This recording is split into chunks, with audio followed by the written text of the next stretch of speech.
சால்னானா யாருக்கு தாங்க பிடிக்காது? எல்லாரும் ஹோட்டல்ல பரோட்டா வாங்கிட்டு, "பரோட்டா சூப்பரா இருந்துச்சு. டேஸ்ட்டா இருந்துச்சு" அப்படின்னு சொல்லுவாங்க. ஆனா நெறைய பேருக்கு தெரியாத அந்த டேஸ்ட் பரோட்டால இல்ல, கூட குடுக்குற சால்னால தான் இருக்குன்னு சொல்லிட்டு. ஸோ அதே டேஸ்ட்ல ஒரு எம்ப்டி சால்னா பார்த்துலாம் வாங்க. அதுக்கு ஒரு குக்கர்ல எண்ணெய் சேர்த்துட்டு 1/4 ஸ்பூன் சோம்பு, 2 லவங்கம், 2 ஏலக்காய், ஒரு சின்ன பீஸ் பட்டை, ஒரு பெரிய வெங்காயம், ஒரு பச்சை மிளகாய் சேர்த்துட்டு இத வதக்கி விட்டுருங்க.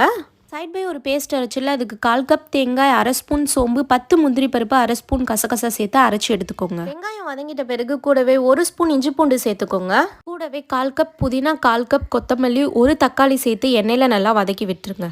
இப்போ மசாலா சேர்த்துலாம். இதுக்கு 1/4 ஸ்பூன் மஞ்சத்தூள், 1 ஸ்பூன் தனி மிளகாய்த்தூள், 1 ஸ்பூன் தனியாத்தூள், கூடவே 1/2 ஸ்பூன் சிக்கன் மசாலா சேர்த்து நல்லா வதக்கி விட்டுருங்க. கூடவே தேவையான அளவுக்கு உப்பு சேர்த்துக்கோங்க. இப்போ நம்ம அரைச்ச பேஸ்ட்டை இது கூட சேர்த்துக்கலாம். சேர்த்துட்டு 1 நிமிஷத்துக்கு கிளறி விட்டு தேவையான அளவுக்கு தண்ணி ஊற்றிக்கோங்க.